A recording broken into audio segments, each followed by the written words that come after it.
அனைவருக்கும் ஆத்ம வணக்கம். ஞானவிதா பாரம்பரிய மூலிகை மருத்துவத்தின் சார்பாக இன்றைக்கும் ஒரு முக்கியமான பதிவு தான். ஆனால் எல்லாருக்கும் தெரிஞ்சிருக்கும். இருந்தாலுமே இது கொஞ்சம் நம்மளுடைய குருநாதர் பாரம்பரிய முறையில் சொல்லிக் கொடுத்த முறையில் போடுதோம். அஷ்டஸ்வரம்னா உங்களுக்கு எல்லாருக்குமே தெரிஞ்சிருக்கும். அந்த அஷ்டஸ்வரத்தை எப்படி பவரத்தையும் நம்ம கொண்டு வருது அப்படிங்கிற முறை எல்லாருக்குமே தெரியாது. அந்த முறையில் நம்ம குருநாதர்கள் செஞ்ச முறையை நம்ம சொல்லுவோம்.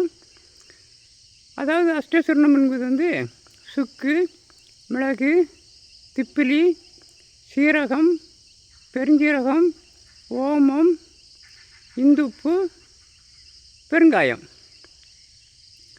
அப்போ நம்ம சுக்கை எப்படி சுத்தி பண்ணணும்னா, நம்ம கல் சுண்ணாம்பை நம்ம லேசாக மேலே தடவி கொஞ்ச நேரம் வெயிலில் காய வச்சு அது பிறகு சுரண்டி எடுத்துட்டு அது பிறகு பொடி பண்ணி வச்சுக்கணும்.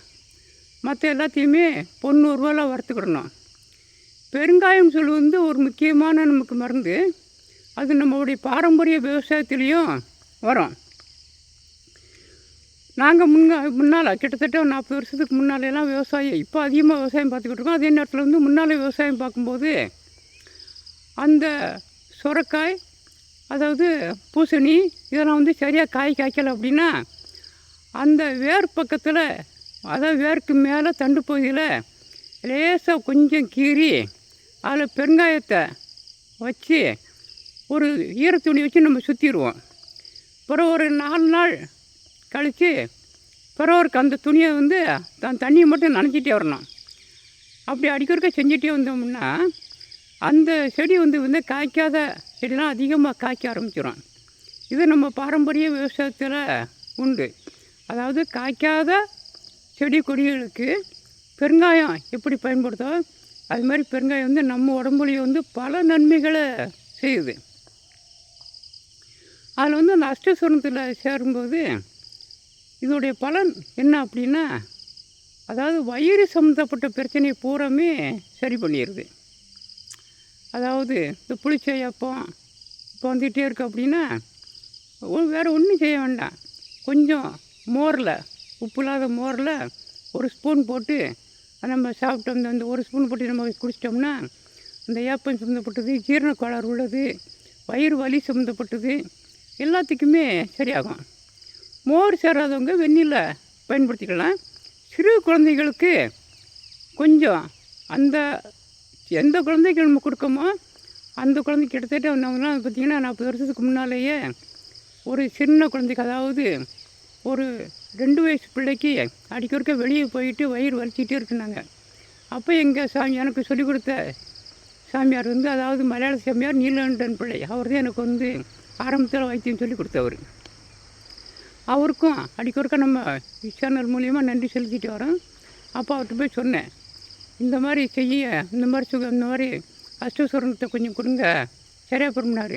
ஒரே ஒரு வேளை தான் இந்த அஷ்டஸ்வரணத்தை நானே தயார் பண்ணி கொஞ்சம் தேனில் குழைச்சி கொடுத்து வெண்ணி மட்டும் கொடுத்துட்டோம்.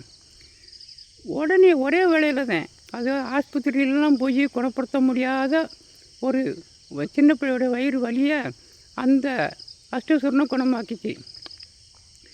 அது மாதிரி நிறைய பிரச்சனைகளுக்கு அஷ்டஸ்வரணம் பயன்படும்.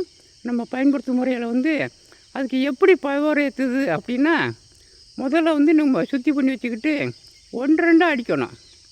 1-2 அடித்து வச்சுக்கிட்டு வெத்தலை சாறு, அதாவது அது முங்குத அளவுக்கு வெத்தலை சாறு விட்டு ஒரு பாவனை பண்ணணும். இது பாவனை பண்ணும்போது வெயிலில் தான் காய வைக்கணும். வெயிலில் காய வச்சுக்கிட்டு 2 நாள் கழித்து காய்ஞ்ச உடனே பிறகு வெத்தலை சாறை விட்டு பாவனை பண்ணணும். குறைஞ்ச ஒரு 3 தடவை நீங்கள் பாவனை பண்ணி வச்சுக்கிட்டிங்கன்னா அது உயர்ந்த அஷ்டஸ்வரணம். இது எல்லா வித வயிறு வலிக்கு மட்டும் இல்லாமல், வயிறு சம்மந்தப்பட்ட பிரச்சனைக்கு மட்டும் இல்லாமல், சளி சம்மந்தப்பட்டதுக்கு எல்லாத்துக்குமே பொதுவாக ஒரு கற்ப மருந்து மாதிரி தான்.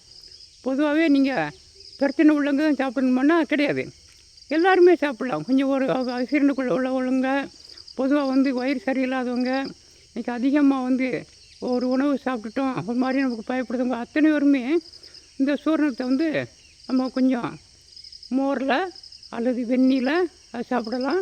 ரெண்டும் பிடிக்காதவங்க தேன் கலச்சி சாப்பிட்டுட்டு கொஞ்சம் வெந்நீர் சாப்பிட்டுக்கலாம். அதனால் இது போல் நிறையா நமக்கு வீடியோ பாரம்பரிய முறையில் உள்ளது பற்றி நிறைய செஞ்சு கொடுக்க போகிறோம். அது மாதிரி இன்றைக்கும் சொல்கிறேன், இப்போயும் அதாவது சுரக்காய், அது மாதிரி பூசணி, மற்ற எந்தெந்த கொடி வகைகள் உங்களுக்கு காய்ச்சல்னு தெரிஞ்சோ அதில் கொஞ்சம் பெருங்காயத்தை சொன்ன மாதிரி வேரில் லேசாக வேருக்கு மேலே தண்டு பகுதியில் லேசாக கீறி பெருங்காயத்தை வச்சு அது மேலே ஈர துணி சுற்றிடுங்க. அந்த செடி நல்லா காய்க்க ஆரம்பிக்கும். நன்றி, வணக்கம்.